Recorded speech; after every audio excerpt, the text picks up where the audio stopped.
ముందే విశాఖ రాయగఢ్ ప్యాసింజర్ రైలు ఉదంతం కళ్ల ముందు కదలాడుతుండగానే ఇంకో ఉదంతం పశ్చిమ బెంగాల్లోని డార్జిలింగ్ జిల్లాలో సోమవారం ఒకే ట్రాక్ పైకి వచ్చిన 2 రైళ్లు ఢీకొన్నాయి.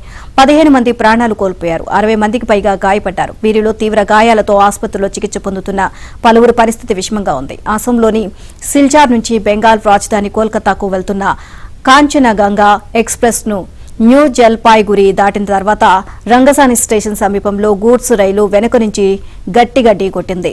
గూడ్స్ బోగీలు చెల్లాచెదురయ్యాయి. కాంచనగంగా బోగీలు 2 పట్టాలు తప్పగా ఓ బోగి అమాంతం గాల్లోకి లేచింది.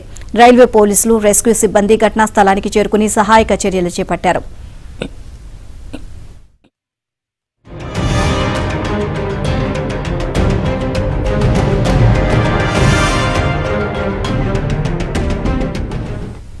ఇక సిగ్నల్ పడినప్పటికీ గూడ్స్ రైలు దానిని పట్టించుకోకుండా వెళ్లడంతోనే ప్రమాదం జరిగిందని అధికారులు పేర్కొంటున్నారు. దీనిపై రైల్వే శాఖ నుంచి అధికారికంగా ప్రకటన రావాల్సి ఉంది. క్షతగాత్రులను ఉత్తర బెంగాల్ వైద్య కళాశాలకు తరలించారు. మృతుల కుటుంబాలకు 10 లక్షలు, క్షతగాత్రులకు 2.5 లక్షలు, స్వల్ప గాయాలైన వారికి 50,000 పరిహారం అందజేస్తామని రైల్వే మంత్రి అశ్విని వైష్ణవ్ ప్రకటించారు. సోమవారం ఢిల్లీ నుంచి విమానంలో బగ్డోగ్రా చేరుకుని ఆయన అక్కడి నుంచి ద్విచక్ర వాహనంపై ప్రమాద స్థలానికి వెళ్లారు.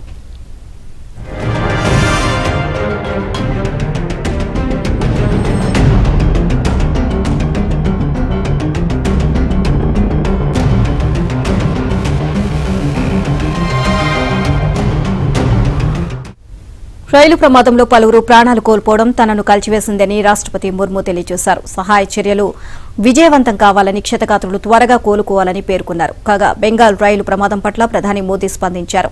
ఆప్తులను కోల్పోయిన వారికి ప్రగాఢ సానుభూతి ప్రకటించారు. క్షతగాత్రులు త్వరగా కోలుకోవాలని ప్రార్థిస్తున్నట్లు ట్వీట్ చేశారు. రైల్వే మంత్రిని తక్షణమే ఘటనాస్థలికి వెళ్లమని ఆదేశించినట్లు తెలియజేశారు.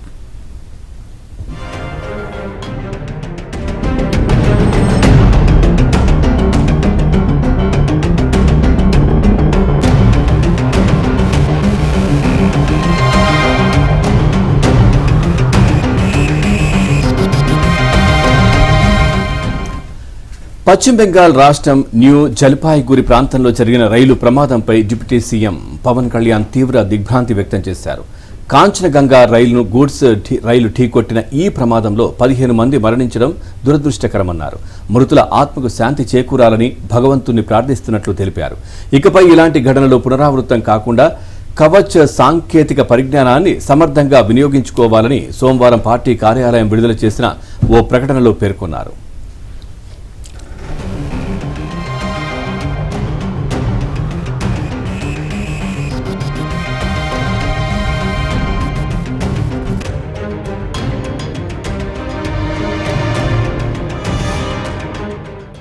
మోదీ ప్రభుత్వ అధ్వాన నిర్వహణ, నిర్లక్ష్యంతో 10 ఏళ్లలో రైలు ప్రమాదాలు పెరిగాయని కాంగ్రెస్ అగ్రనేత రాహుల్ గాంధీ ఆరోపించారు. కేంద్రం తీరుతో ప్రజలు ప్రాణాలు కోల్పోతున్నారని ఆవేదన వ్యక్తం చేశారు. రైలు ప్రమాదం పట్ల విచారం వ్యక్తం చేసిన ఆయన మృతుల కుటుంబాలకు ప్రగాఢ సంతాపాన్ని తెలియజేశారు. మోదీ ప్రభుత్వం రైల్వే శాఖను పూర్తిగా దుర్వినియోగం చేసింది అని కాంగ్రెస్ అధ్యక్షుడు ఖర్గే ఆరోపించారు. రైల్వేలను స్వీయ ప్రచారానికి వేదికలా మార్చారని మండిపడ్డారు. అశ్విని వైష్ణవ్ కు ఇన్స్టా రీల్స్ చేయడంలోనే సమయం సరిపోతుంది అని, ప్రజల భద్రత ఆయన ప్రాధాన్య అంశాల్లో లేదు అని కాంగ్రెస్ పార్టీ ఆరోపించింది. దేశంలో రైల్వే వ్యవస్థ ఎవరూ పట్టించుకోని అనాథలా మారిందని బెంగాల్ సీఎం మమతా బెనర్జీ ధ్వజమెత్తారు. ఛార్జీలు పెంచడంపై తప్ప ప్రయాణికుల రక్షణ, వసతుల కల్పనపై ప్రభుత్వానికి ఏమాత్రం శ్రద్ధ లేదు అని మండిపడ్డారు.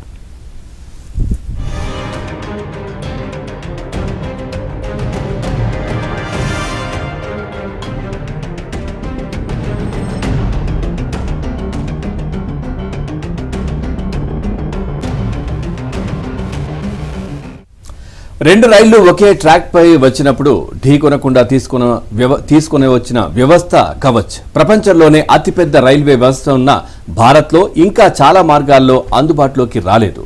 ఇప్పటి వరకు 1500 కిలోమీటర్ల పరిధి రైల్వే మార్గంలోనే కవచ్ వినియోగం ఉంది. ఇది 1.30 లక్షల రూట్ కిలోమీటర్లు ఉన్న భారతీయ రైల్వే నెట్వర్క్లో 1%.